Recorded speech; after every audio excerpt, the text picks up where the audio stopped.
Também tá boa. Fiquei feliz, pastor, de te ver. Ó, então começou a gravar, tá bom, pastor Vladimir? Eu vou colocar no mudo aqui. Aparece pra gente que tá gravando, isso é bom. Deixa eu ver aqui. Ok. A gente pode começar, vamos começar orando, agradecendo a Deus pelas famílias que aqui estão, né? Por essa noite. Eu vou pedir a gentileza de todos fecharem os seus microfones. Pode deixar a câmera aberta, que a gente vai interagindo. Pastor Thales, um amigo de longa data, nós fomos enviados ao seminário pela mesma igreja, a Igreja da Monte, em Minas Gerais. Eu acho que a gente se conheceu em 95, quando você foi trabalhar em Itamonte, como obreiro lá. Em 94, você fez a ITED na Jocum, junto com outro amigo meu, e depois a gente começou uma caminhada, né? Uma jornada aí de amizade. O pastor Thales esse é o seu 6º ano nos Estados Unidos, Thales, de volta? 6º ano. Pastorei a igreja presbiteriana, Bethel, né? Bethel, nos Estados Unidos.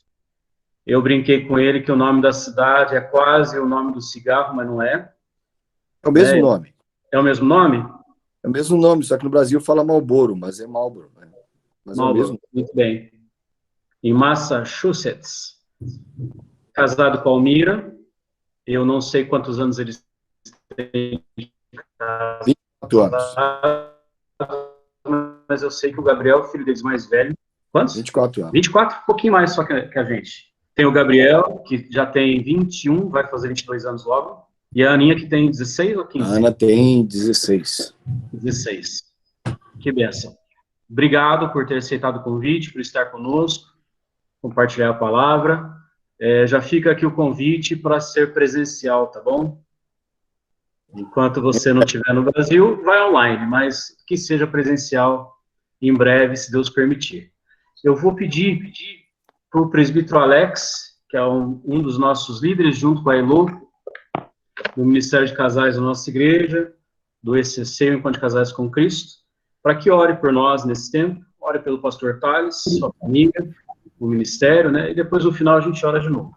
Vamos orar? Senhor, nós te bendizemos, ó Pai, por essa oportunidade de juntos buscarmos a Tua palavra, Senhor. Obrigado porque podemos fazer uso, Pai, de tecnologias e que isso seja, Pai, para a edificação do Teu povo, para o crescimento das famílias, dos casais, que nesse aprendizado, Senhor, possamos realmente, com o Teu Santo Espírito agindo em nós, colocar em prática tantas coisas que já temos aprendido.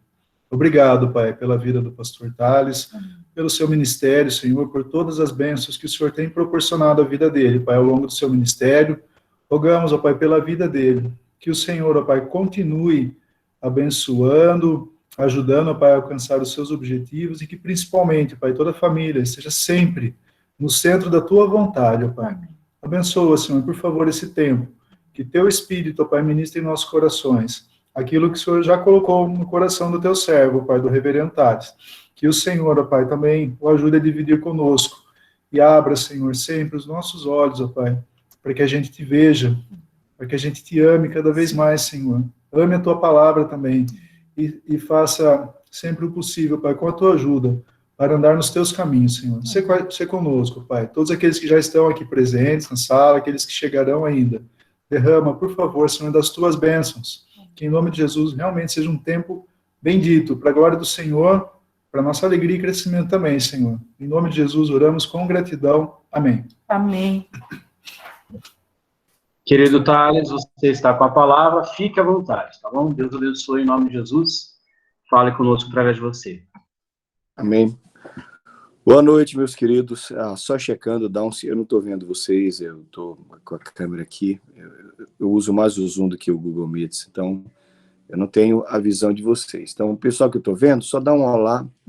Ok, estão me ouvindo bem? A linguagem está boa? A audição está boa? Joia? Tá bom. Tá ótimo.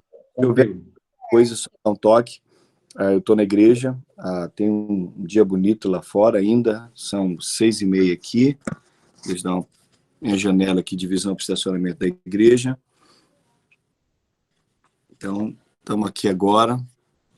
Talvez a iluminação vai mudar ao longo da palestra, mas muito bom estar com vocês, muito bom meditar na palavra de Deus com vocês e falar sobre família. E eu creio que é um tempo. Minha esposa poderia estar conosco hoje, mas no final, alguns contratempos de trabalho, ela não pôde estar, mas ela manda um beijo. Almir manda um beijo para todos vocês. Vlad, muito bom ver vocês. Vlad de filhinho pequeno, eu tenho que me acostumar com essa ideia, viu, Vlad? Vocês são animados demais, viu? Muito bom, muito bom. Eu não tenho um texto mais claro para mim sobre família do que o texto de Gênesis, né? E a gente precisa entender muito da família a partir do projeto de Deus. Então, quando você abre a sua Bíblia logo no primeiro capítulo, que você começa a meditar o que Deus está fazendo em Gênesis, e Deus faz tudo bom, faz tudo muito bom. Para mim é uma mensagem tão poderosa em Gênesis, quando tudo que Deus faz, ele diz, viu Deus que foi tudo, isso é muito bom, e vi Deus que aquilo era muito bom, e Deus vai autenticando. Se a gente tem que entender que Deus, quando ele começa a dizer que algo é muito bom, não é como nós, a gente pega um prato de comida, a gente coloca assim, a gente temperou, depois está pronto, a gente prova e diz, tá bom. Bem, e isso somos nós. Quando Deus diz que está bom, é porque está bom mesmo. Então, essa é uma aprovação, isso é uma chancela, muito mais do que simplesmente dizer assim, ok, tá legal. Não, Deus diz que tá bom. Se Deus diz que tá bom, é porque tá muito bom. E Deus permanece dizendo que tá tudo muito bom ao fazer o homem. Mas então, Deus olha para o homem e a primeira coisa que Deus diz que não está bom é a solidão. Então, a solidão ela é condenada e Deus resolve fazer família. Deus cria família como esse projeto dele. Então, eu me empolgo com isso, porque eu vejo a mão poderosa do Eterno fazendo. Assim criou Deus os seres humanos, ele os criou parecidos com Deus, ele os criou homem e mulher, diz a nova tradução na linguagem de hoje. A revista atualizada, ela diz, e criou Deus macho e fêmea, ambos os criou e os chamou Adão, e aí segue. Lá no capítulo 2, a gente tem lá na frente, e Adão recebe a sua esposa, e ele finalmente diz, essa afinal é osso dos meus ossos, é carne da minha carne, e chama-se-á varoa, porque do varão foi tomado. Então, a família, embora seja alguma coisa que está aí sendo atacada, a gente tem isso acontecendo toda hora conosco, nós estamos vivendo isso. Eu não sei, as coisas do Brasil estão bem parecidas com as coisas aqui, mas existe um levante por parte de quase toda a nação americana contra a família de forma tradicional, há uma rejeição à família tradicional que existe, é como que a família feita por um pai, uma mãe e filhos acaba sendo quase, vai começar a virar exceção nos próximos anos, essa é a visão de alguns. Então, há um ataque contra os fundamentos da família de várias formas, e hoje nós temos pessoas que dizem, não, a gente pode ser família sem precisar viver junto, a gente pode ser família sem precisar casar, a gente pode ser família tendo sexos diferentes, nós podemos ser família de qualquer jeito. Então, é triste isso. Mas quando eu olho para tudo isso, eu me lembro do Salmo 11:3, que diz, quando os fundamentos estão sendo destruídos, o que pode fazer o justo? O que a gente pode fazer quando os fundamentos da família estão sendo destruídos? A única coisa que eu entendo que nós podemos fazer é relembrar o que são os nossos fundamentos. Eu queria com vocês, aqui eu estou um pouco resfriado, na verdade não, estou com um bocado de alergia, o meu olho está vermelho, então se você olhar, achar meu olho vermelho demais, aqui tem um pólen que coça meu nariz, então durante a mensagem eu vou estar assim um bocado coçando no meu nariz, por favor me perdoe, é a alergia. E as árvores agora, nesse momento da primavera, elas soltam muito pólen, então os olhos ficam pegando fogo durante o dia, o nariz fica coçando absurdamente, e eu estou aqui lutando contra isso, tá bom? Mas tenham paciência comigo. Quando os fundamentos estão sendo destruídos, o que pode fazer o justo, diz Salmo 11:3. O que o justo pode fazer é voltar ao que é o fundamento, e acreditar naquilo que Deus fez. Deus criou família, Deus pensou na família, algo que ele planejou, ele sonhou, ele idealizou. E quando a gente idealiza algo, sobre nós pesa a responsabilidade de fazer princípios, de determinar algumas coisas. Deus determinou, ele idealizou, ele pensou na família. Então, se eu preciso entender o que é família, eu não posso ir a um psicólogo somente perguntar, embora eu respeite os psicólogos, eu não posso ir somente a um terapeuta, embora eu respeite o terapeuta, de mais nada eu preciso me voltar para a Bíblia. Os fundamentos estão na Bíblia, o que Deus diz sobre fundamentos. Então, eu quero dizer para vocês que eu sou apaixonado pela família, que eu acredito na família por alguns motivos. O primeiro motivo é porque é o ambiente de Deus. Deus criou família. Gente, qual é a primeira família? Todas as vezes que eu faço essa pergunta com a primeira família, a resposta é sempre que vem Adão e Eva, mas isso não é verdade. Gente, a primeira família é o Deus Pai Todo-Poderoso e seu Filho e o Espírito Santo. A primeira família é a própria casa de Deus. Deus pensa em família. Deus podia ter dito que Jesus era seu irmão, mas Deus cria essa ideia de pai e filho para nos lembrar de família ainda muito mais forte, essa ligação de um lar. O Espírito Santo, aquele que gera essa unidade entre eles. O Pai, o Filho, o Espírito Santo, a lembrança que eu tenho, que alegra meu coração quando eu olho para a Bíblia, é que Deus sempre pensou em família. Deus tem um ambiente de família na sua vida. O eterno, na sua vida eterna, ele tem um ambiente da família. Então, quando a gente pensa sobre família, é muito mais do que simplesmente você pensar assim, mas Deus idealizou alguma coisa, porque Deus é um teórico, ele não idealizou na teoria, ele viveu na prática e disse, família é tão bom, o que eu tenho com meu filho, o que eu tenho com o Espírito Santo é tão bom, que eu quero levar isso até vocês. E vale a pena lembrar, não sei se vocês já tiveram a oportunidade de viver longe de casa, mas a primeira vez que eu passei muito tempo longe da minha casa foi quando eu fui para o missionário, o Vladimir falou disso há pouco. E, Vlad, eu lembro que os primeiros dias no alojamento lá da missão eram maravilhosos, por um motivo, parecia um grande acampamento. Então, uma semana, 2 semanas, aquele clima de acampamento, todo mundo buscando a Deus, moçada, quarto, dormitório, maravilhoso. Depois de um tempo, vai dando uma saudade de família, foi me dando uma saudade de família. Existia uma família com a qual eu tinha intimidade, pai, mãe, 2 filhos, e eu lembro que eu os visitava muito. E às vezes eu lembro que eu entrava lá só para sentar, ver um pai com uma mãe, uma esposa, um esposo, os filhos na mesa, e eu dizia assim, meu Deus, como eu gosto desse ambiente, como esse ambiente me faz bem. A família é o ambiente de Deus, mas família também é o nosso ambiente. Se você quer saber onde você se sente melhor, é no seio da família. Foi assim que Deus criou. E é a nossa essência. A segunda coisa que eu vejo, então eu disse Deus, façamos o homem a nossa imagem conforme a nossa semelhança. Eu entendo que na cabeça de Deus, Deus não somente teve seu ambiente, como ele também criou isso em nós. Ele nos expôs a esse seu coração, nos deixou essa marca. Tem um professor que eu e o Vladimir tivemos no seminário, reverendo Adi Salum, ele falava muito da imago Dei, da imagem de Deus no homem, né? Então, da sua imagem ele deixou em nós, dentre as coisas da sua imagem que ele deixou em nós, deixou esse desejo de viver em família. Eu estava falando com alguém que vocês conhecem, que é o Adalto Lourenço, a gente tem uma live aqui todo dia, e ontem, quarta-feira, a gente teve uma live com o Adalto Lourenço, ele estava falando das coisas que estão registradas na natureza como marcas de Deus. A família está registrada na natureza como marca de Deus. Então, por que uma tartaruguinha ela sai de dentro do ovo na praia, ela salta, por que ela não corre para o meio do mato? Por que ela corre para o mar? Por que ela corre na direção da água? Dentro dela existe algo registrado por Deus que determinou que ela fosse assim, que ela corresse para o mar, porque o mar é o ambiente dela. Dentro de nós existe algo que nos faz correr para dentro da família, porque na essência, queridos, se você perguntar, na minha opinião sincera e até herética, por que você crê que Deus criou o homem? Claro que a nossa primeira pergunta do nosso catecismo é que Deus criou o homem para a sua glória, mas qual é a melhor forma que o homem dá glória para Deus? Cantando louvores na igreja, recitando salmos. Qual é a melhor forma que o homem glorifica a Deus? O homem glorifica a Deus com a sua vida, mas nós glorificamos a Deus principalmente com o amar como Deus amou. Nisto conhecerão que sois meus discípulos, que vos ameis uns aos outros assim como eu vos amei. E a Bíblia nos exorta, o mesmo apóstolo João, na sua carta aqui, como filhos do nosso Pai, que nós amemos verdadeiramente. Esse amor glorifica mais a Deus. Por quê? Porque Deus, sendo Deus de amor, nos criou para a sua glória, mas essa glória é uma glória em amor. Deus nos criou para relacionamento. Então, o ambiente de Deus com seu Filho, com o Espírito Santo, é um ambiente familiar. Então, ele nos cria, e ele nos cria para que essa essência se manifeste. O nosso amor, primeiramente, se manifesta. Você quer entender uma mulher, olhe para ela como mãe. O melhor de uma mulher se manifesta quando ela é mãe. O melhor de um homem se manifesta quando ele é pai. Claro, existem distorções por causa do pecado. Claro que existem distorções por causa da iniquidade no ser humano, até porque a queda desviou e perverteu o homem de muitas formas e de muitas maneiras, o ser humano. Mas lembre-se, mesmo pervertido, mesmo caído, a glória de Deus se manifesta em nós.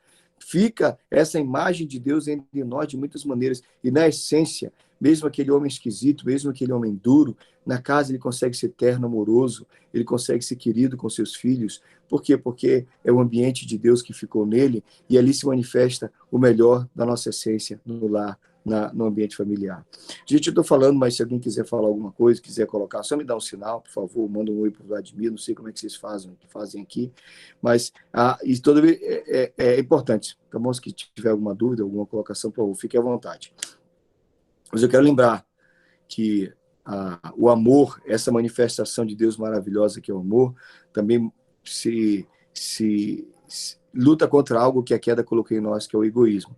A gente tem a ideia que o contrário do amor é o ódio, mas você não pode esquecer que o contrário do amor não é o ódio. O oposto, o contrário do amor é o egoísmo. Lembre-se que o versículo que melhor define o amor, é o versículo mais conhecido talvez da Bíblia, é João 3,16. Porque Deus amou o mundo de tal maneira que deu.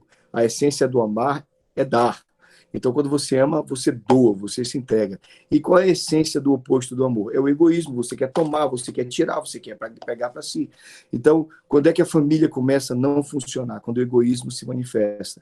Mas é vontade de Deus. E muitas casas, mesmo de pessoas que ainda não tiveram encontro com Jesus, manifestam um amor verdadeiro, porque elas entendem que esse ambiente é um ambiente de Deus, e que Deus deixou essa essência em nós. Perdão. Por isso que o Salmo 103:9 diz: Deus faz com que o solitário more em família. Ele tira os cativos para a prosperidade. Só os rebeldes habitam em terra estéril. Ele faz com que a mulher estéril viva em família e seja alegre mãe de filhos. É a vontade de Deus. Eu estou citando um trecho do Salmo 68:6 e um trecho do Salmo 103:9. Deus nos faz viver em família. Deus nos faz sair da esterilidade e experimentar a vida familiar como vida maravilhosa. Coisa tremenda, coisa gloriosa. Lembrando que algumas pessoas... Eu tive um professor no seminário, e agora...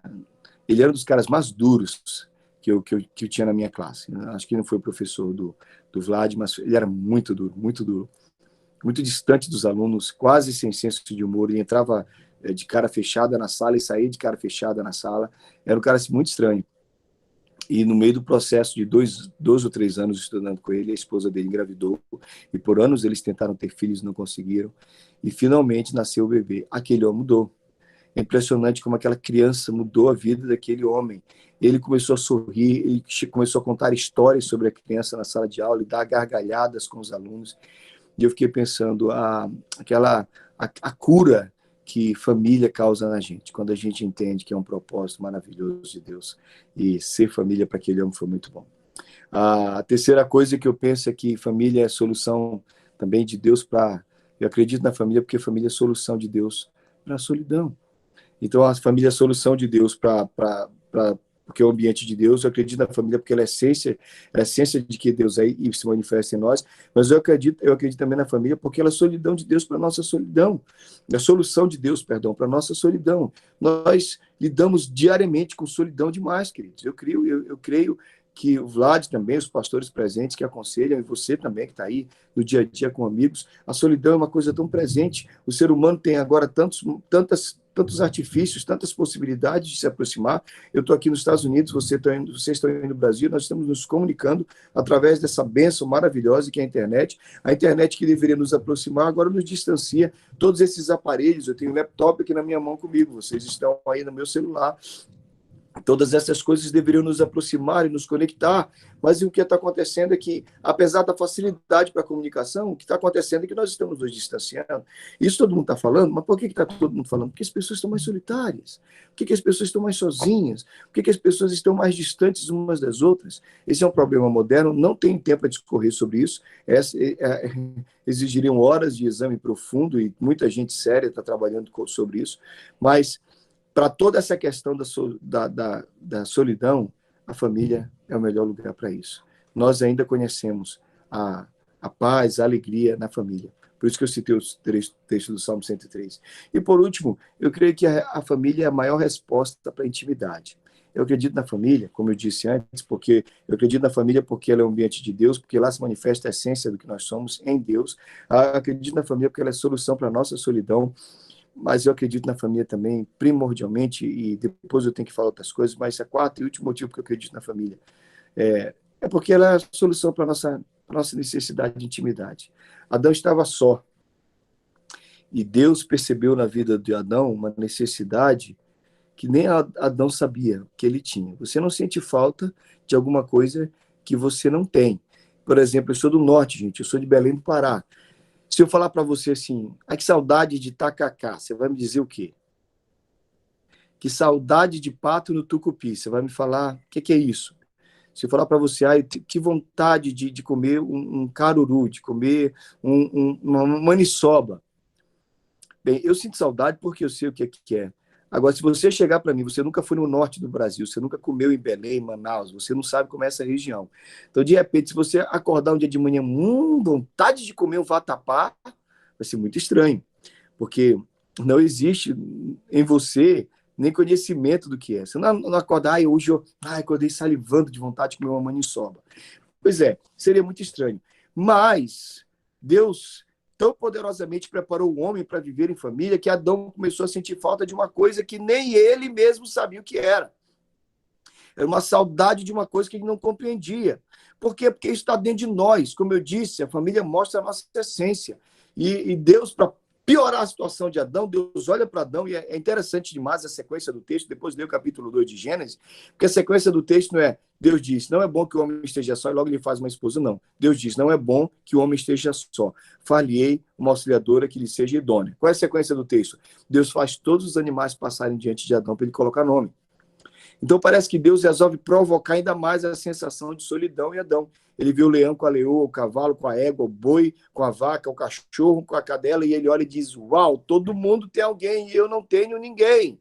Deus, então, não somente deixa com que aquele desejo que já estava dentro de Adão, aquela necessidade de ter uma companhia, ele não somente deixa crescer, como agora Deus alimenta com constatação da realidade na vida dos animais. Então, eu particularmente acredito que no final de tudo isso, Adão estava doido, de poxa, só eu estou sozinho. A festa nesse jardim é muito boa e eu vim desacompanhado. Então Deus provoca isso a Adão. Mas depois que Deus provoca, ele deixa em Adão essa vontade de algo muito mais forte. Eu não vou pegar ali a macaca, não vou ficar com a mulher do elefante. Eu preciso de alguém que seja igual a mim. Tanto é que a primeira expressão, quando ele vê a Eva, diz, olha, essa afinal é osso dos meus ossos, é carne da minha carne. A última coisa que eu quero dizer para vocês sobre isso, antes de ir para um outro ponto da mensagem, é que eu acredito na família, porque ela é resposta para a nossa necessidade de intimidade. Eu acredito na família porque, sim, com certeza é um ambiente de Deus, Deus que é o criador da família. Eu acredito na família porque lá, nesse ambiente, se manifesta a nossa essência. Eu acredito que é o amor. Eu acredito na família porque é a solução de Deus para a nossa solidão, mas eu acredito na família porque é a nossa resposta para esse desejo de intimidade. Gente, vocês já pararam para prestar atenção por que tanto os reality shows fazem sucesso? Você já parou para pensar por que uma coisa tão ridícula, tão medíocre, tão desculpa se você gosta, não fique ofendido, mas eu considero assim, uma coisa como BBB é algo assim muito mesquinho, muito pequeno. Por que faz sucesso? Por que um reality show como BBB, fútil como por que faz tanto sucesso? Bem, eu tenho uma opinião e tem a ver com esse ponto. Nós temos sede de intimidade e é muito. A fofoca é isso, né? Fofoca é se caçar a intimidade do outro e contar. Chegar e ver a intimidade do outro. Então você quer muito saber como é que são os outros intimidades. E o reality show dá isso de presente para as pessoas. Como é que eles tomam banho, como é que eles deitam na cama, como é que eles agem. Sejam celebridades ou não, claro, quando é um reality show sobre uma celebridade que é assim, muito querida, muito especial, e a pessoa gosta muito, é assim que ele almoça, é assim que ela acorda de manhã. Então, a gente vive isso, esse desejo pela intimidade. Queridos, todo esse desejo pela intimidade é uma distorção do verdadeiro desejo pela intimidade. Nós desejamos intimidade, sim, mas a intimidade que Deus colocou para a gente é para poucas pessoas. A melhor e a mais gostosa intimidade é a intimidade da nossa família, a intimidade da nossa casa. Você quer ter intimidade com alguém, você quer ter proximidade com alguém. Quando eu falo de intimidade, não estou falando de sexo, não. Eu estou falando de conhecer, de entender, de estar tão junto, tão próximo, ao ponto de conhecer essa pessoa. Eu me lembro que um dia eu estava indo fazer um casamento, e isso acabou virando a história do casamento. Eu estava em Mogi Guaçu, ia fazer um casamento aí perto de vocês, em Leme, e num determinado momento eu comecei a escovar dente, e escovei o dente, já estava de terno, joguei o Listerine na boca e estava bochechando. Eu lembrei de alguma coisa que eu não podia esquecer, eu olhei para o Almir e falei bochechando Listerine. depois que eu falei isso, ela falou assim, se você... Deixa eu voltar aqui. Se você está me perguntando se dá para fazer isso, sim, dá para fazer, fique tranquilo. Aí, depois que eu joguei fora o Listerine, eu disse, gente, como é que é isso? Você já me conhece até bochechando Listerine, você está vendo o que eu falo, você está vendo a minha mente, não é possível, você consegue me ler tanto assim. Mas a intimidade, gente, é muito bom. É muito bom quando alguém chega tão perto de você e você não precisa usar máscaras. Esse é o ponto da intimidade. Por melhor que seja, por mais interessante que eu seja, por mais amigo que nós sejamos, nós acabamos usando máscaras para os outros. Mas é muito legal quando você tem alguém que você está desnudo. Por isso que Adão e Eva estavam nus e eles não se confundiam. Existia entre Adão e Eva um grau de intimidade, existia entre eles um grau de relação tão próxima que a nudez não os confundia. Por que isso está escrito na Bíblia? Está escrito na Bíblia para nos lembrar que o melhor lugar para você se desnudar não é diante de uma câmera de um reality show. O melhor lugar para você se desnudar é num ambiente de segurança, onde você não vai ser julgado, onde você não vai ser julgada, onde você não vai ser detonado. O melhor lugar para você experimentar as coisas maravilhosas tem que ser a família. Esse é o projeto de Deus. Então, o lugar da intimidade que Deus providenciou para que você se desnude, para que você se sinta feliz e alegre para ser e ser quem você é a família. Então, seja família e receba essa bênção. Ok, mas esse é o capítulo 2. Capítulo 2 eu vejo, vou voltar a repetir. Eu acredito na família porque ela é a ideia de Deus, é o ambiente de Deus, Deus já vive família. É na família que a nossa essência se manifesta de amar desveladamente, amar altruisticamente, É na família também que eu vejo a solução para a solidão, e é na família que eu vejo a resposta para essa intimidade, para essa liberdade de ser quem você é sem se sentir pressionado. Dito isso, estava tudo muito bem. A Bíblia podia ter parado no capítulo 2 de Gênesis e todos nós estaríamos felizes, mas não acaba.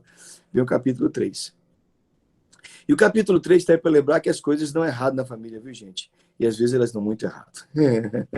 Talvez você esteja dizendo assim, ai, pastor, que linda, essa família é uma verdadeira propaganda de margarina. Essa família que eu preguei é uma verdadeira família propaganda de margarina, porque é a ideia de Deus, e sempre foi a ideia de Deus que família fosse isso. Mas na família se manifestam coisas terríveis. Por exemplo, se você for conversar com psicólogos, terapeutas, ou mesmo com pastores e conselheiros como eu, Vladimir, os pastores presentes, você vai descobrir que a família é o lugar onde a maioria dos traumas se formam. Onde traumas se formam por causa das relações. Outra coisa, a família é o lugar onde você odeia a hipocrisia, porque você tem o pai, a mãe, aquele pessoal maravilhoso na igreja, e que quando você vê dentro de casa, é gente terrível. A Almira disse que a igreja onde a Almira cresceu, minha esposa, eles tinham um hábito, por favor, gente, espero que Limeira não tenha esse hábito, se tiver, não estou condenando, mas eu acho que é um ato muito arriscado. Eles elegiam o pai do mês, ou o pai do ano, e nesse dia, todo esse pai era homenageado e tal, e a Almira, o pai da Almira não era da igreja, e o pai de uma amiga dela, que acho que o diácono da igreja, foi eleito esse ano, pai do ano, pai do mês, um negócio assim. E aí, a Almira, novinha, adolescente, chegou para a amiga dela, também na mesma idade, e disse, que legal, seu pai foi eleito pai do ano, pai do mês. A menina olhou para ele e disse, que você não conhece aquela peste lá em casa. Você conhece aquele negócio lá, vocês estão dizendo que ele é o pai do ano, porque vocês não conhecem que é esse sujeito. Ou seja, é difícil, gente, é difícil lidar com isso, com essas realidades, porque quando nós olhamos para a família, quando nós entendemos a família, nós sabemos que as máscaras caem, e que, às vezes, se você quiser viver de máscaras lá fora, dentro de casa não dá. O que gera hipocrisia, o que gera é isso. Traumas se formam, lugar de desentendimentos e discórdias, e muitas vezes é a família que faz você carregar julgos por toda a sua vida, por alguma coisa que foi dita. Então, a família também é o lugar onde os erros acontecem, os pecados acontecem. Talvez o ponto que vale a pena em fazer a transferência do capítulo 2 de Gênesis para o capítulo 3 de Gênesis é que a queda vem, e a queda situa a família de Adão e Eva muito na nossa família, na sua família e na minha família. Nós somos situados nessa família defeituosa. Eu queria que nós estivéssemos como aquela família, a família de Adão e Eva perfeita, que era um projeto de Deus. Mas a nossa família tem muita coisa errada. A minha também. Sou pastor. Então, vamos falar a verdade, gente. Tem uma coisa que eu acho muito legal sobre a casa de de Noé. A casa de Noé é um negócio assim fora de série. Toda vez que eu prego sobre a casa de Noé, eu lembro que Noé é o homem de Deus, que Deus chama, a família fica blindada dentro de uma arca, passa pela maior catástrofe, talvez uma das maiores catástrofes que a humanidade já passou. Todo mundo morre, a família sobrevive a isso. Gente, essa família está bem. Eles sobrevivem à destruição da raça humana, ficam somente eles. Então, Sem, Cão e Jafé, suas esposas, seus filhos, Adão, a Noé e sua esposa. Então, fica ali aquela família, 3 filhos, 3 noras, o pai e a mãe. Então, parece que é uma família maravilhosa, a família que Deus escolheu. Só que acontece que o nosso querido e amado Noé planta uma vinha, e ele bebe do fruto da vinha, que é o vinho, a videira, do fruto da videira, ele bebe do seu vinho, e toma um porre, e fica pelado dentro da sua tenda, e o seu filho mais novo, o Cão, entra lá e sai de lá contando para todo mundo. Esse velho, vocês não sabem o que ele faz lá dentro da tenda. Gente, Noé me lembra que dentro da tenda todo mundo é feio. Dentro da tenda todo mundo tem feiuras. Dentro das nossas casas, da sua casa também e da minha casa. Tirando a do Vladimir, porque ele é muito bonito. Mas tirando a casa do Vladimir, dentro das nossas casas tem coisa feia. Todo mundo tem. Todo mundo tem aquele quarto horroroso. Todo mundo tem um lugar da casa que está bagunçado. Todo mundo tem alguma coisa na nossa família que é muito feio. O problema, a dificuldade, o grande erro de Cão é que ele sai contando para todo mundo. Isso vai trazer maldição sobre ele depois. E uma frase que eu sempre uso quando eu falo sobre Noé é que aquilo que acontece na tenda tem que ficar na tenda. O que acontece dentro da tenda tem que ficar na tenda. Eu não estou falando que vocês não podem, por alguma dificuldade, buscar um aconselhamento, buscar uma terapia, não é disso. Mas eu estou falando... outro dia eu vivi uma coisa terrível, gente. Eu estava no evento, eu já vivi isso no Brasil e já vivi aqui nos Estados Unidos.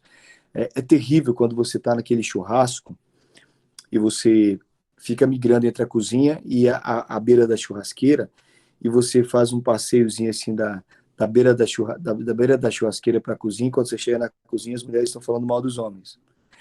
Porque ele é isso, porque ele é aquilo, porque ele é terrível, porque ele age desse jeito, porque é uma homem. Aí você sai da cozinha onde as mulheres estão picando os legumes para fazer aquela coisinha de cebola com tomate, né? Aquela coisinha gostosa. Vinagrete. Muito obrigado, me fugiu a vinagrete. Você já estava salivando e pensando em vinagrete. Aí você sai da cozinha onde o vinagrete está sendo picado, preparado, você chega na beira da churrasqueira e os homens estão descendo a língua das mulheres. E você pensa, uau. Mas o que é pior que acontece é quando alguém abre a boca e conta tudo a respeito de tudo que está acontecendo. É muito triste quando uma mulher ou um homem é tão indiscreto que ele escancara a tenda, e ela escancara a tenda, e todo mundo vê o que está acontecendo na tenda. Eu peço a vocês, nem sei por que eu estou falando isso, mas eu quero lembrar vocês, a tenda é santa, a tenda é lugar sagrado, a tenda é lugar puro, gente. Proteja a sua tenda, porque família é lugar de intimidade, a gente fica nu dentro de casa, a gente fica nu para os íntimos. E é detestável quando alguém traz a intimidade, aquilo que acontece de dentro de casa e expõe. Obviamente, eu tomo muito cuidado quando eu falo isso, porque nós vivemos dias de abuso sexual, nós vivemos dias de violência familiar. Eu não estou falando desse tipo de coisa, tá bom, gente? Porque essas coisas realmente precisam ser trazidas à luz e curadas, e até mesmo quando é questão até de polícia. Eu não estou falando disso, tá bom? Fica claro isso, mas estou falando de questões assim, simples. Eu lidei com o final de um casamento muito triste, e o que causou o final desse casamento é que chegou ao ponto em que o homem disse, eu gostaria de recuperar com ela. Ela contou tanto a vida deles para tantas pessoas na igreja e fora da igreja, que ele disse, eu até gostaria de restaurar a nossa relação, mas eu não vejo como. E ele disse, por que, pastor? Todo mundo sabe tanto da minha vida, que eu já tenho vergonha de estar ao lado dela. Então, meu querido, minha querida, não exponha tanto a sua vida, não exponha tanto a sua relação, ao ponto de que vocês fiquem sem condição de andar em público, porque é o que acontece. Ou então fica sem condição de ficar na mesma igreja. A minha situação com esse casal foi, eles disseram, é impossível ficar na igreja. É impossível ficar na igreja porque todo mundo já viu tanto a nossa vida. No caso ela, mas homens fazem isso também, por favor, não acho que eu estou falando de mulher. Mas tanta gente já sabia tanto sobre a vida deles. A tenda já havia sido tão escancarada que não havia mais nada a ser feito, eles estavam muito envergonhados. Lembrando que sem Jafé eles entram como um manto, cobrem a nudez do pai, no outro dia o papai acorda, e os filhos são honrados, e o filho que envergonhou é amaldiçoado. Gente querida, de coração, essa é uma palavra minha para vocês. Proteja a sua tenda, guarda a intimidade da sua casa. Eu nem sei porque eu enveredei por esse caminho, mas o que acontece na sua casa, se não é uma questão que você precisa de chamar a polícia, precisa chamar o juizado de menores, nada assim, por favor, guarde a sua tenda, proteja a sua casa, proteja a sua família, proteja o seu lar, proteja o que está acontecendo, seja você respeitador e respeitadora da sua intimidade. Amém? Thumbs up, dedinho para cima, todos estão comigo? Ok, então nós temos uma situação. Se a casa de Gênesis 2 é uma casa onde a essência de Deus se manifesta, onde é o ambiente de Deus, é a solução para a solidão, é o ambiente onde a gente tem a verdadeira resposta para o desejo de intimidade, se a casa de Gênesis 3 é isso, a casa de Gênesis 2 é isso, a casa de Gênesis 3 é a casa onde a gente encontra desobediência, casas com falhas, com problemas, como a de Noé e a minha, a sua, mas apesar das desobediências, Deus não vai deixar de nos confrontar.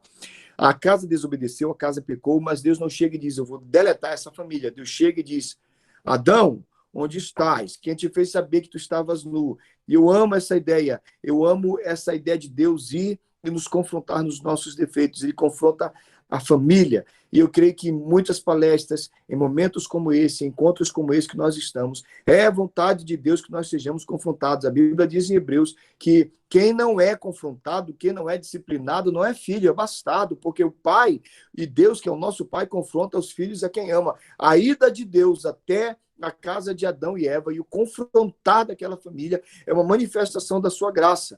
Deus confronta a família de Adão e Deus confronta a nossa casa, e nós precisamos aprender a aceitar o confronto. Deus confronta na pregação, Deus confronta na leitura da Bíblia, Deus confronta na conversa do marido com a esposa e da esposa com o marido. Irmão, se você eu preguei sobre isso esse domingo, e eu estava falando sobre Salomão, e uma das coisas que eu perguntei é quem confronta você? Porque quem é que bate de frente com você? Quem chega e diz você está errado? E eu dizia que uma pessoa sem confronto, uma pessoa sem disciplina, uma pessoa sem correção, é um carro sem freios. E é isso que eu quero lembrar. A família, muitas vezes, é o lugar onde nós somos freados. Pais precisam confrontar os filhos. E filhos precisam também, às vezes, confrontar respeitosamente o pai. Maridos e esposas precisam confrontar. E quem melhor, queridos, quem melhor me confronta é a Almira.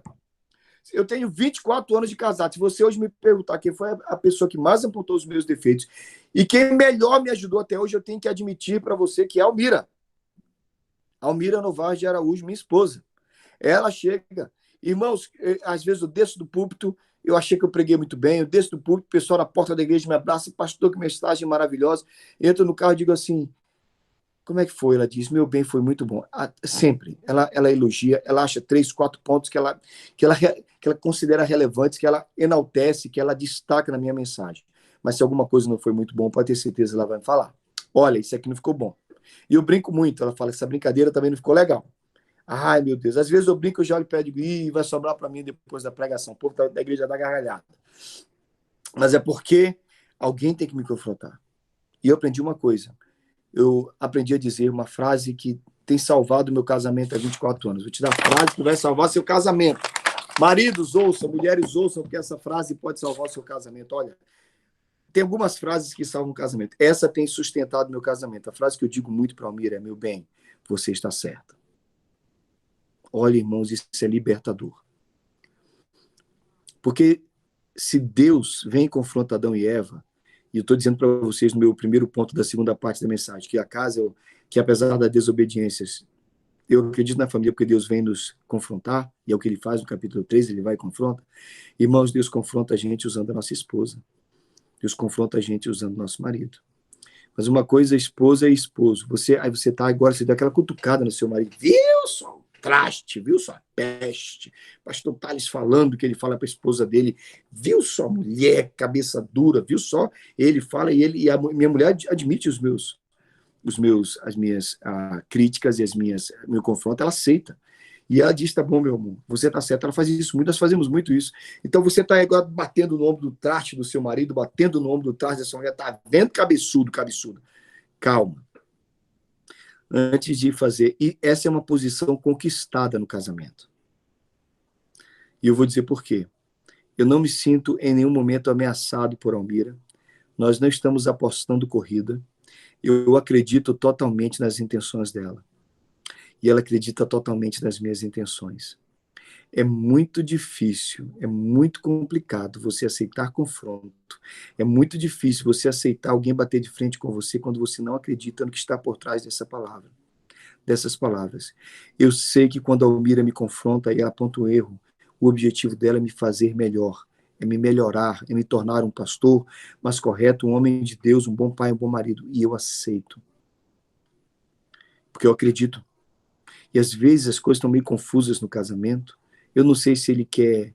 Por exemplo, vou dar um exemplo simples. Casais que vivem porfiando, vivem tentando ganhar um do outro, um argumento. É sempre uma discussão para quem quer provar. E sempre que um ganha, o outro é humilhado. Toma! Gente, é difícil você aceitar confronto de alguém assim, porque você sabe que se você baixar a cabeça para essa pessoa, daqui a pouco ela diz, ó. Então é importante...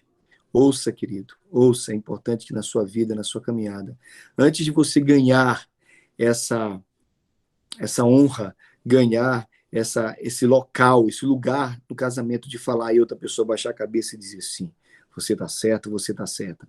Você precisa, em primeiro lugar, deixar muito claro que os teus motivos para cada crítica, para cada palavra dura, para cada confronto, é sempre o melhor da outra pessoa. Isso se ganha elogiando. Entendeu? Ponto que você tem que... Quer confrontar seu filho? Elogie muito seu filho. Quer confrontar sua esposa? Elogie muito sua esposa, seu marido. Como eu disse, a Almira me elogia muito. Eu elogio muito os meus filhos. Quando chega a hora que eu falo isso não tá legal, eles ficam assim, opa! Porque se existe alguém que sempre te critica, quando ela critica de novo, você diz, mais uma crítica. Não é isso que eu estou falando. Estou falando de vida com Deus. Então, por favor, aceite o confronto que Deus traz. E Deus traz confronto na palavra, na Bíblia, Deus traz confronto também nas pessoas. Segunda coisa que eu vejo no capítulo 3, nessa família, que é um exemplo para nós de coisas boas e coisas ruins. Os erros escondidos precisam ser encarados. Não há o que justificar. A gente precisa pedir perdão. Adão e Eva tentaram cobrir a sua nudez. Eles perceberam que estavam nus, o versículo 7 diz que eles, percebendo que estavam nus, eles costuraram folhas e fizeram para si cintas como índios, né? Se cobrir a sua nudez. Gente, não tem jeito de cobrir uma coisa que está feia. A nudez deles estava descoberta para sempre, a feiura do pecado apareceu. E não era com essas folhas. Deus vai chegar e Deus vai... É o primeiro animal morto, um animal vai ser morto, e da pele desse animal, desse cordeiro, a feiura deles, a nudez dele vai ser descoberta. É claro que a gente vê um ponto messiânico aí, né? É o cordeiro que morre para cobrir a feiura do nosso pecado. Claro que a gente vê o Cristo já se manifestando até mesmo na feiura da nudez deles, que é coberta pelo animal morto, para que com sua pele eles não ficassem nus, desnudos. É Cristo que faz isso por nós. Gente, cuidado. Tem um bando de casas usando tanguinha, usando roupinha de folha. Mas é porque minha mulher é difícil. porque esses dias são maus. Porque meus amigos são assim. Olha, esse tipo de coisa não resolve. Quando confrontados, nós precisamos aprender a baixar a cabeça e dizer, ok, eu estou errado. Então, se você está ouvindo alguma coisa que está te confrontando, querida, meu pedido é aceite o confronto. Baixe a cabeça. Quanto mais cedo você agir como Davi confrontado por Natan, diz, eu pequei. Saul, confrontado por Samuel, dizia, mas olha, tá bom, foi o povo. Tem sempre uma justificativa, tem sempre uma roupinha de folhas para proteger a sua nudez. Não é isso que Deus quer. Deus quer que a gente aceite o confronto e se quebrante.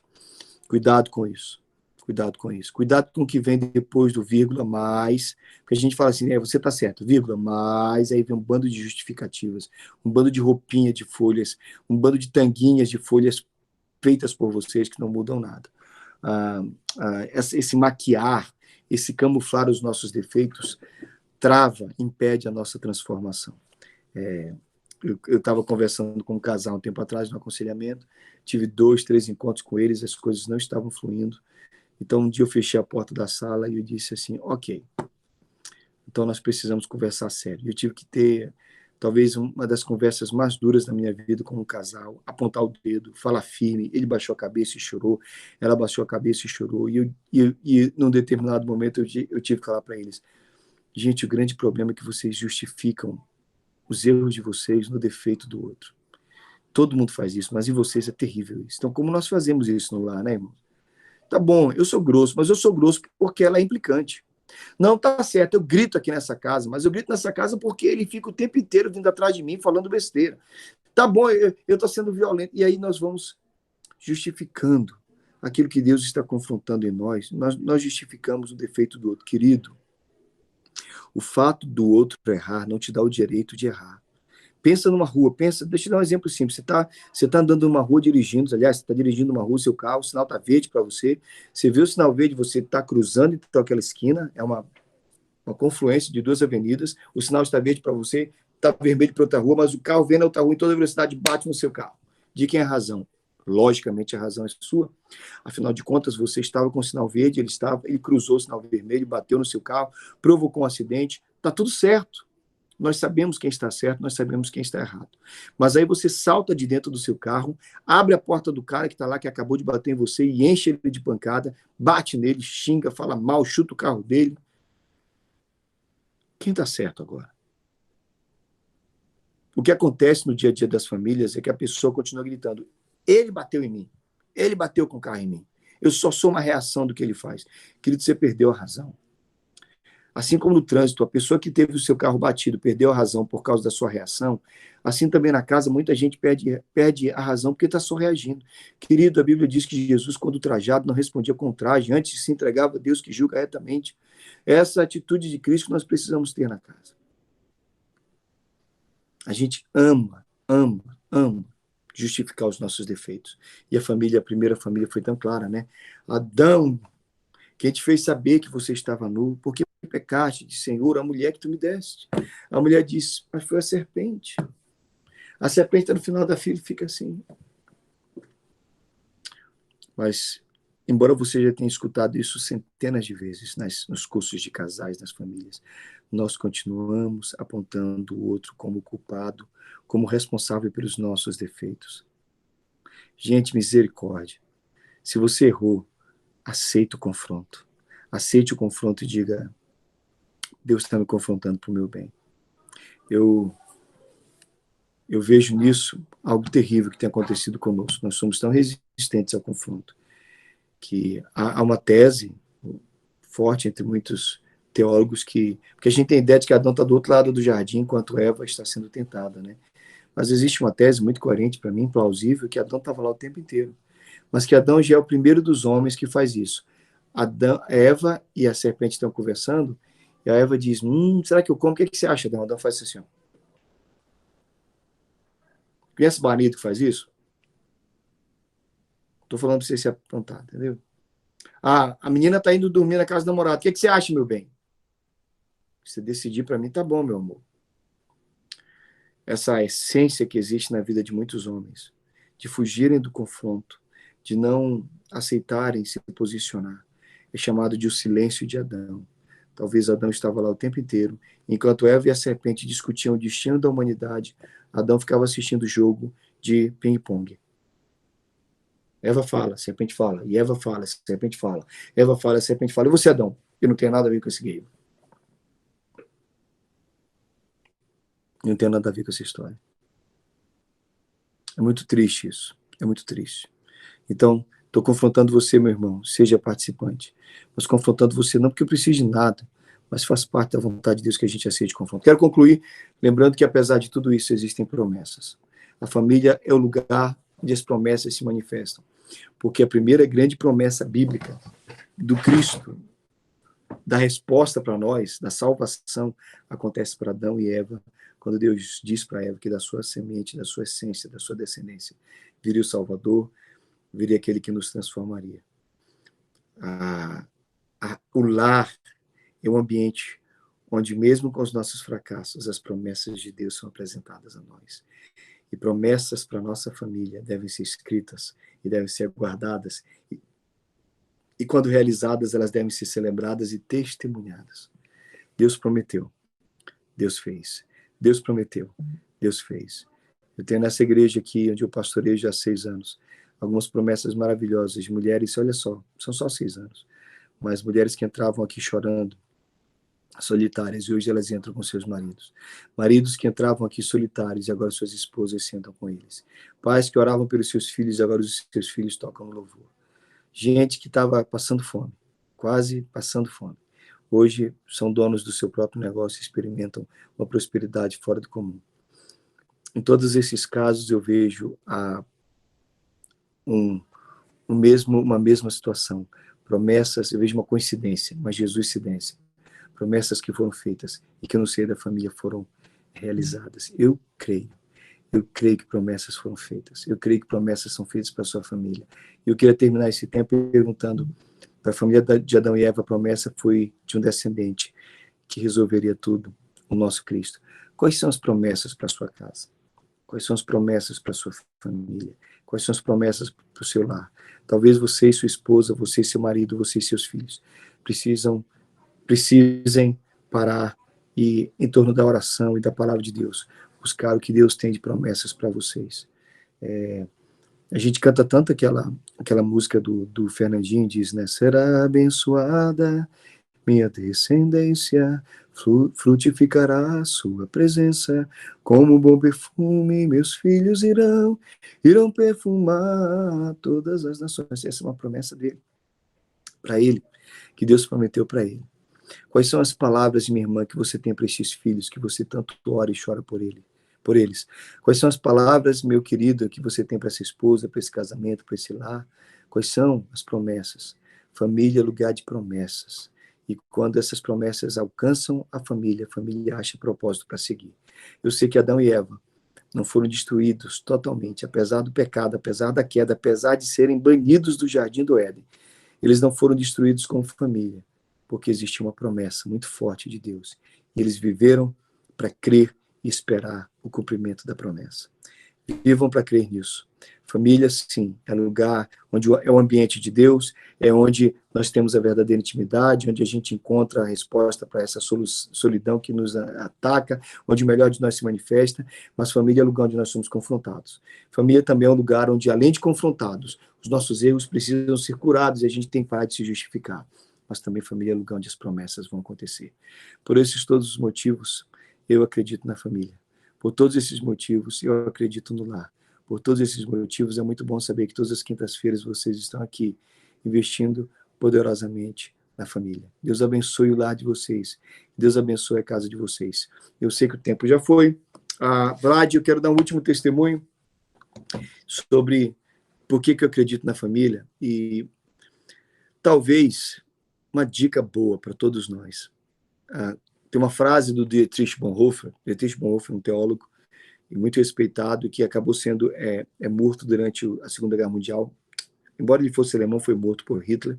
E ele era contra o Hitler de todas as formas. Pode que ele era bem militante contra o Hitler, e é por isso que ele morre.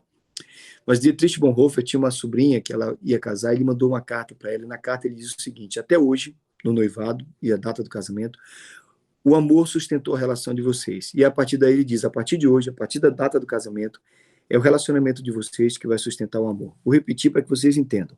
Até hoje, namoro, noivado, o amor sustenta o relacionamento. A partir de agora, o relacionamento sustenta o amor. E ele está falando isso porque ele está muito consciente de uma coisa que todos nós temos que entender.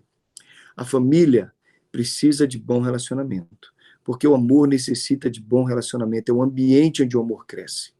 Deus criou a família como um ambiente onde nós possamos conhecê-lo. Quando o amor de um pai é muito, muito claro pela vida de um filho, quando esse filho é apresentado a Jesus Cristo, ao Pai eterno, ele entende muito bem. Ele diz, se meu pai me amou desse jeito, imagina como o Pai eterno me ama.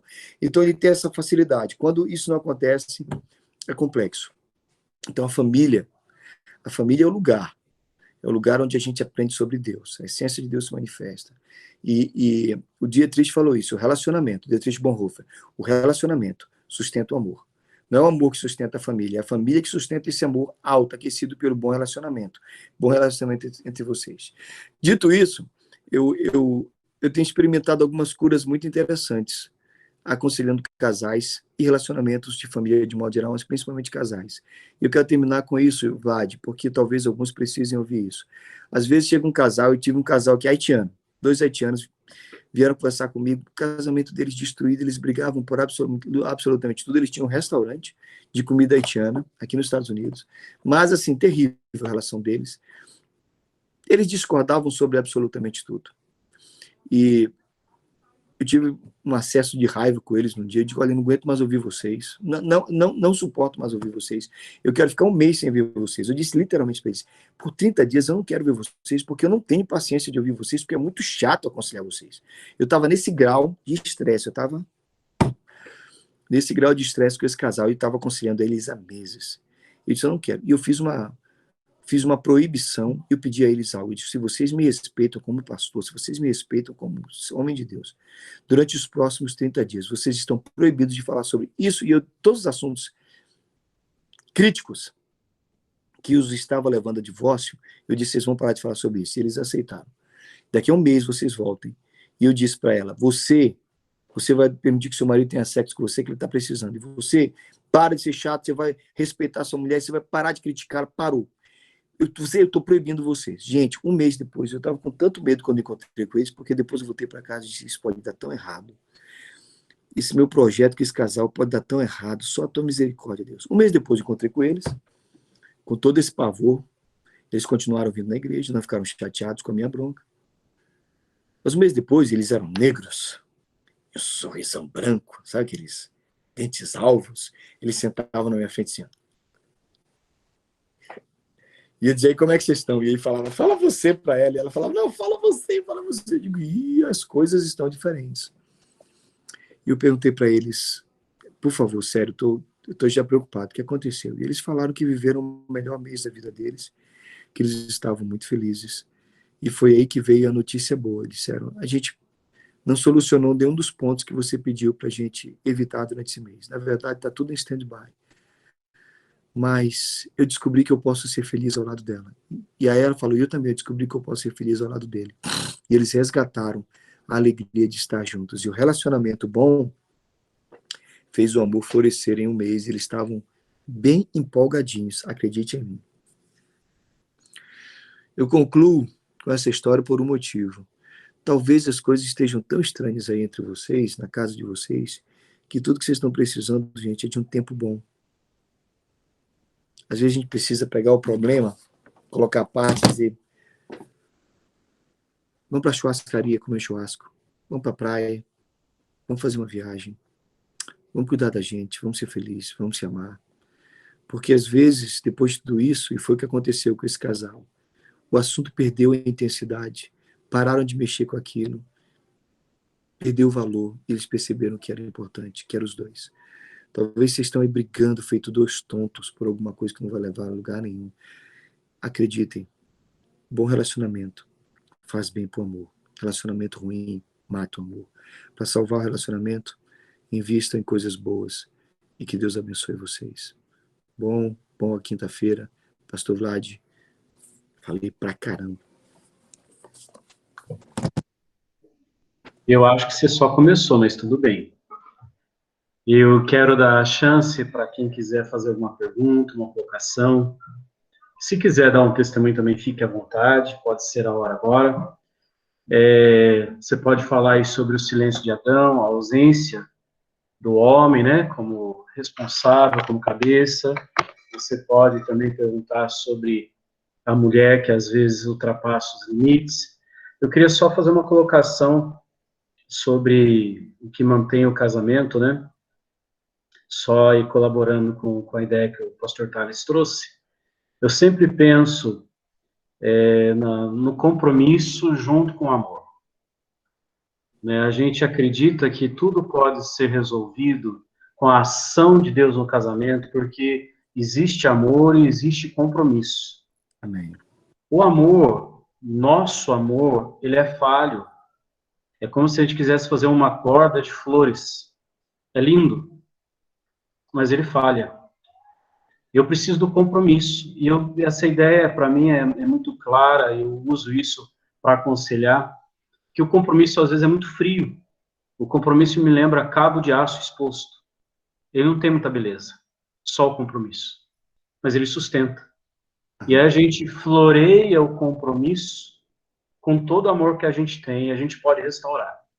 A gente não pode abandonar o compromisso, mas a gente precisa regar esse compromisso com amor.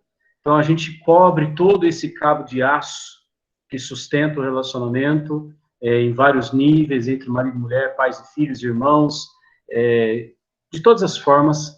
A gente tem um compromisso forte que parte do próprio Senhor Jesus, e a gente cobre esse compromisso com o nosso amor. De vez em quando ele fica descoberto, mas precisa resistir o compromisso para que o amor possa reaparecer, a gente possa alimentar isso daí. Alguém tem alguma pergunta? Olha que legal, nessa sala que a Elo abriu para nós, tem uma mãozinha que você pode apertar aí, ó, levantar a mão. E aí você pode fazer a pergunta em voz audível ou você pode digitar, mas vai ser mais legal se você abrir o seu microfone e perguntar. Alguém tem alguma pergunta a fazer? Algo a comentar, compartilhar? Alguém quer pedir pouso na casa do Thales, lá nos Estados Unidos? Fica à vontade. O pastor Manuel convidou todo mundo para ir para Itamonte e ficar na casa dele. Nós aceitamos o convite. O Manuel está com uma casa imensa em Itamonte. Exatamente. Já me mandou o vídeo e tudo, eu digo, uau, vou lá. Pode vir aqui, vindo para Massachusetts, vindo aqui para Nova Inglaterra, para o norte dos Estados Unidos. Nossa casa está escancarada, tem comida, tem café no bule, tem coisa boa. Pode vir, sim, com certeza. Legal. Camila e Marcelo. Vocês levantaram a mão aí? Boa noite, pastor Thales. Boa noite, querido. Primeiramente, a gente viu, o senhor pregou num acampamento da Sinodal de Campinas há 17 anos atrás, onde a gente era namorado, e agora casado com dois filhos, um casalzinho. Muito bom ouvi-lo depois de todo esse tempo. Prazer ver você. A minha pergunta, na verdade, é assim, eu estava um dia preparando um estudo para um chá, e aí eu vi na internet quantas pessoas sofrem por serem pais, né, ou mãe. E aí teve agora no Dia das Mães uma reportagem, inclusive que circulou em alguns grupos, de uma mãe que não gosta de ser mãe. E aí eu me assustei, assim, como isso é um pouco comum. E fiquei meio chocada. O que o senhor aconselharia para essas pessoas que não têm prazer em ter filhos, sofrem com isso, né? A gente sabe que é um pouco maligno, né? Mas tem pessoas que estão nas trevas, assim, e às vezes não tem essa consciência, não sei o que aconselhar essas pessoas. Camila, muito boa a sua pergunta, mas eu acho que esse é o nosso dia a dia. Mas eu gosto de lembrar uma coisa, a queda desvirtuou, a queda, nós temos essa expressão, né, perverteu, essa é uma expressão bem teológica e bem calvinista, né? Essa perversão de quem o homem era atingiu todas as áreas. E o homem, ele é destruído e coisas boas de Deus são destruídas no homem, no ser humano, quando eu falo homem, o ser humano, a humanidade, por conta dessa queda. Por exemplo, eu tive uma cadela que ela deu à luz e comeu os filhotes. Isso é totalmente contra a natureza, você concorda, Camila? O normal é que você vê um animal dar à luz e amamentar e cuidar. Ela comeu, ela deu à luz e comeu os filhotes imediatamente.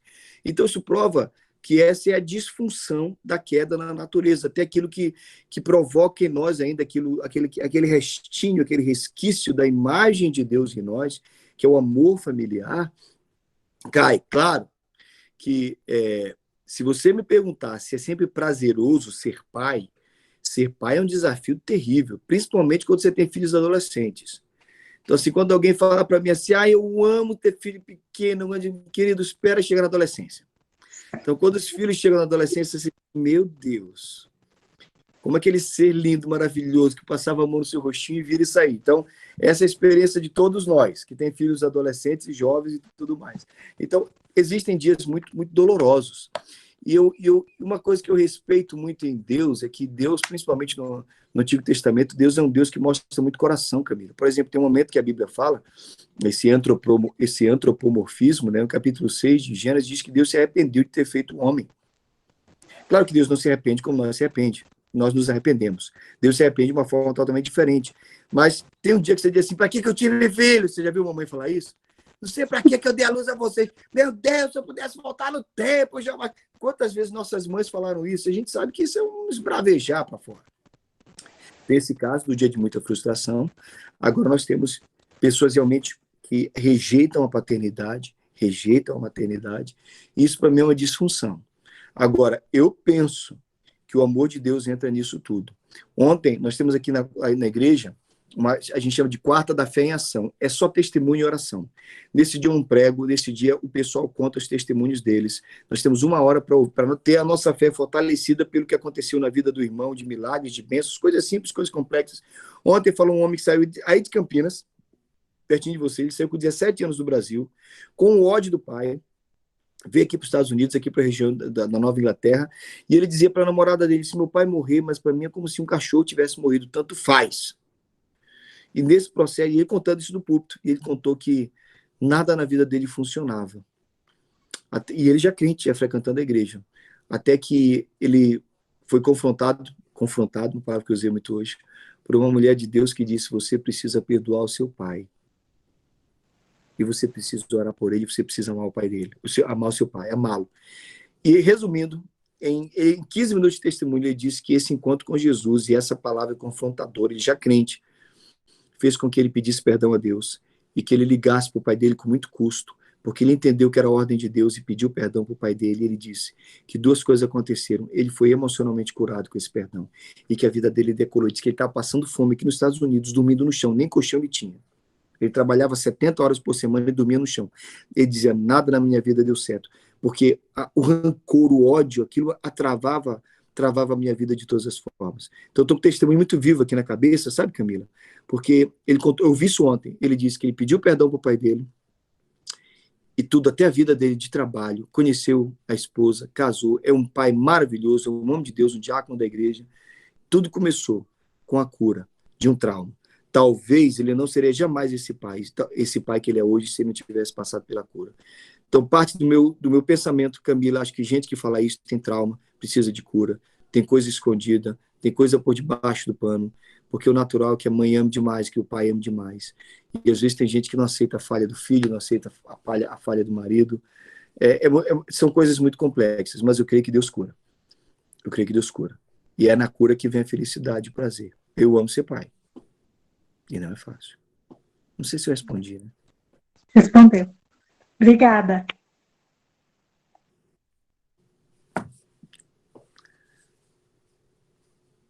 Eu não estou te ouvindo, Vlad. Eu tive Posso falar? Pode. Tem uma coisa que a gente sempre falava, né? Eu gostava de falar, né? Olha que saudade da classe de família, né? De casais. Respondendo a Camila também, né? Pensando a respeito, a ideia de que a palavra de Deus, ela é para todos os homens. Para os cristãos, muito mais ainda, porque ele tem o Espírito que o ajuda a entender e colocar em prática. Então, a palavra, ela descreve os papéis, né, dos pais, que eles têm que cumprir. E o fato, se for um cristão ou uma cristã, uma pessoa que não gosta de ser pai e mãe, ele precisa ser ministrado e entender o papel dele. Ah, mas foi um acidente a gravidez, nós não estávamos esperando. Não tem acidente. Se nós nos basearmos pelas escrituras, toda a vida de todos nós que estamos aqui, de qualquer ser humano, foi planejado pelo Senhor, né? Nós nem imaginávamos ainda, ele desde a eternidade já tem planejado a nossa vida. Então, nunca é um acidente, né? Pode parecer aos nossos olhos, mas o Senhor tinha a intenção de que aquela vida viesse à luz. Então, assim, é ministrar mesmo a palavra de Deus para a pessoa, principalmente alguém que dê abertura, confrontar. A gente também gosta bastante, pastor, dessa palavra confrontar, a gente usa bastante. Até o modo que nós fizemos no curso de aconselhamento é autoconfrontação. Recomendo fortemente para todos fazerem esse curso da ABCB.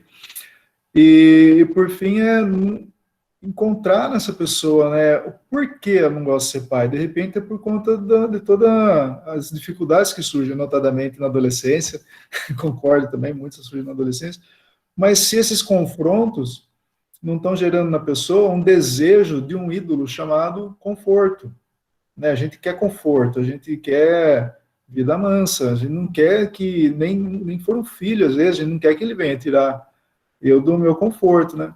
Então, assim, confrontar com as escrituras e reforçar isso, para encerrar a minha fala, a Bíblia é para todos os seres humanos.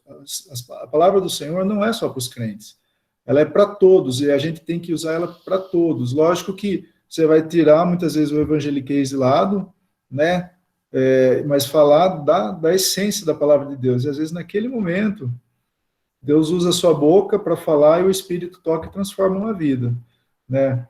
É isso, acho que eu gostaria de tentar contribuir um pouquinho com isso. Obrigado. Muito bem, obrigado, Alex. Amém. Alguém mais? Pergunta, comentário? Tem duas pessoas participando aqui, são amigos nossos, pastor Osias, pastor Valtecir, é um amigo meu também, pastor em Goiatuba, pastor Osias aqui na Moriá. O pastor Osias, há pouco tempo me disse que o chamado pastoral dele foi despertado com uma pregação do pastor Tales, aqui em Limeira. Fiquei feliz em saber disso. Benção. Alguém mais? Perguntas, comentários? Não? Aproveitem, gente. Eu não vou poder ir lá tão já, né? A Iris. Oi, Iris, fique à vontade.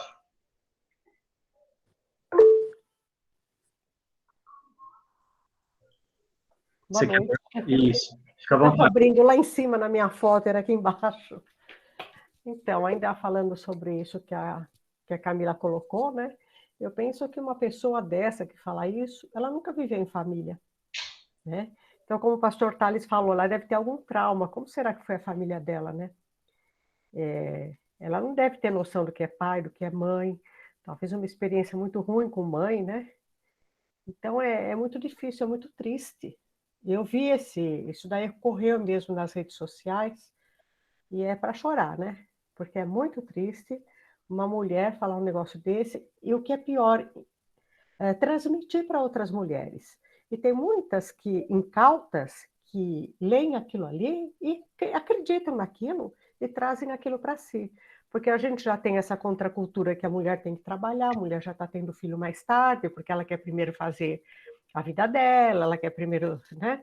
E depois ainda, uma cabeça meia fraca que lê uma postagem daquelas, é muito sério, né? Então eu penso a respeito dessa pessoa, se ela tivesse tido uma família, se ela tivesse vivido em família, uma família estruturada, uma família de amor, como o pastor Tales pregou agora, ela jamais falaria isso, né? Jamais teria essa opinião, é o que eu penso. E queria aproveitar, já que eu estou falando, agradecer ao pastor. Gostei muito, viu, pastor? Foi muito edificante, encheu o coração, abriu alguma visão. Eu não sei vocês, mas a gente vai vendo alguns pontos e fala, pô, é aí mesmo. É aqui que eu tenho que mexer, é aqui que eu tenho que cuidar. Então, amei muito, Deus abençoe. E continue cuidando do Senhor, curando aí a sua alergia, porque é duro a alergia, né? Terrível. E é uma coisa que não tem controle, né? Porque é a natureza. Está no ar. Pode. Então, muito obrigada, viu, pastor? Posso falar algo, Vlad? Vlad, não te ouvi. Sim, fica à vontade. Eu dei um joia, mas você não está me vendo, né? Qual é o nome da irmã que falou? Oi? Iris. Deixa eu te contar uma coisa, Iris, que para mim é muito importante. Meu pai, Iris, não teve pai. Meu pai fugiu de casa. Meu pai já dormiu no alto de uma árvore com medo de apanhar. Meu pai fugiu de casa com 12 anos e nunca mais voltou. Meu pai não conheceu o ambiente familiar. Meu pai não sabe nada disso. Meu pai não sabe o que é ser beijado e abraçado. O pai do meu pai era um homem abusivo, violento. E por algum motivo, ele, além de tudo, com respeito ao meu pai, ele tinha um trauma específico. Ele achava que o meu pai não era filho dele, era filho de um adultério da mãe dele. Então, assim, para tudo e por tudo, ele tinha tudo contra meu pai. Meu pai veio me contar isso na fase adulta. Meu pai é a prova, e eu sei que a psicologia não vai saber explicar isso. Meu pai é a prova de que você pode dar aquilo que você não recebeu. E meu pai não recebeu nada. Meu pai é extremamente carinhoso. Meu pai é um homem presente. Meu pai liga para mim. Ele nunca deixou de dizer que me amava. Meu último dia em casa, antes de sair de casa, aos 22 anos, meu pai fez o meu suco favorito. Enquanto ele batia no liquidificador, o suco que eu mais gostava, ele chorava e dizia: meu filho, vai, você vai ser missionário, você quer ser pastor, você pode ir. Se tudo der errado, você tem casa, você tem porto seguro, meus braços estão abertos, eu amo você, eu estou aqui. Esse foi o nível do pai que eu tive. Com 9 para 10 anos, eu tive uma cirurgia de apendicite que inflamou, e uma semana depois ela precisou ser reaberta, para que tudo que estava infeccionado lá fosse limpo. Foi um procedimento extremamente violento por parte do médico. Se você isso eu uso em pregação direta. Se você me perguntar hoje, Iris, se eu lembro da dor, da pulsão, da abertura, da reabertura da cirurgia, que hoje eu tenho uma cicatriz feia aqui na barriga, se você me perguntar se eu lembro da dor, eu não lembro, mas eu lembro do meu pai depositou o corpo dele sobre mim, porque o médico pediu, a enfermeira segurou meus pés, meu pai, ele tem que fazer ele mesmo no consultório dele, um procedimento ambulatorial para fazer um dreno para tirar o pus de dentro de mim. Meu pai deitou em cima de mim, eu não lembro mais da dor, Iris, mas eu lembro das lágrimas do meu pai caindo aqui pelo meu lado. Então, meu pai não teve parâmetros de amor, de carinho, de afeto por parte do pai dele. Mas o meu pai foi um homem extremamente afetuoso, carinhoso, amoroso. Então, às vezes a gente quer só jogar a culpa nos traumas, e os traumas realmente provocam. As pessoas travam, as pessoas não fazem. Mas tem muita gente que foi traumatizado de todas as formas possíveis e responderam de uma forma diferente. Né? Então, eu estou só concordando com você, Iris. É trauma não curado, é falta de Jesus. O irmão que falou antes do Ministério da Família está certíssimo. A palavra de Deus ela é normativa para todos os seres humanos. Cura, né? E cura. Mas eu creio que mesmo para a gente assim, você pode encontrar essa pessoa daqui a pouco, se ela tiver um encontro com Jesus e com a palavra de Deus, um encontro transformador e a cura de Cristo, daqui a pouco está beijando e amando os filhos, apaixonado por ser mãe. Então, só contando o testemunho do meu pai, rapidamente. É muito lindo, né? É muito lindo. A vida da gente é de decisões, né? Tem aqueles que decidem odiar, né? Como o senhor estava contando o caso do casal, né? Se amargurar e dar tiro para todo lado, né? Para todo mundo. Extravasar aquela revolta, aquela coisa ruim, como se todo mundo fosse culpado e todo mundo tivesse que sofrer o que ele sofre. E tem outros que não, né?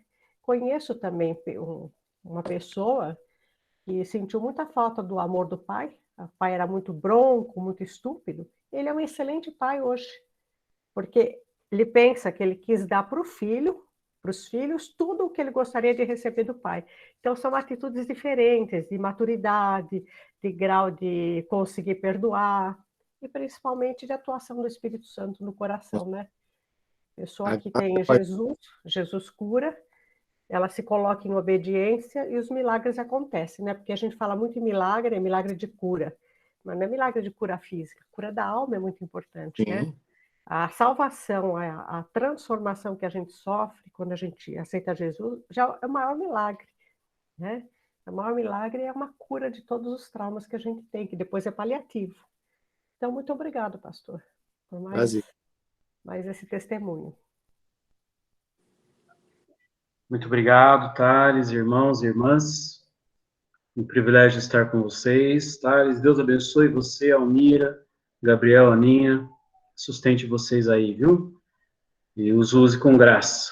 Muito obrigado por ter aceitado o convite, se esforçado, se dedicado aí para estar conosco nesse tempo. Já deixo o convite para os irmãos na semana que vem. Semana que vem, a família nas mãos de Deus tem um desafio. O desafio é amar conforme 1 Coríntios 13. Eita. Se você já desistiu, fala, ixi, não é para mim, você está convidado. Se você fala, nossa, quero saber como é que é essa coisa louca aí, você está convidado. você falar, não faço a menor ideia, você também está convidado e traga alguém para participar conosco. Pastor Alcindo, amigo nosso também, da Igreja Alphaville, em São Paulo, vai estar falando sobre isso. Eu quero orar, irmãos que fazem parte dos grupos aí da Igreja de WhatsApp, devem ter ficado sabendo, faleceu o Cláudio, esposo da Sandra, agora à noite, durante o nosso encontro. A Sandra é irmã nossa, secretária do Dr. Faustinho. Vamos clamar por consolo para ela, para o Murilo, seu filho. Eu vi que a Elô escreveu agora há pouco também, do Manuel da Virgínia. A Virgínia também foi internada, Elô? Foi sim, ela está com 50% do pulmão comprometido, está fazendo um tratamento lá. Mas ela está bem. Está os dois, um do lado do outro lá, mas não podem ficar juntos. Vamos orar por eles também. Sim. Eu quero convidar você para fechar os seus olhos, eu vou orar. E vamos colocar esses irmãos diante do Senhor.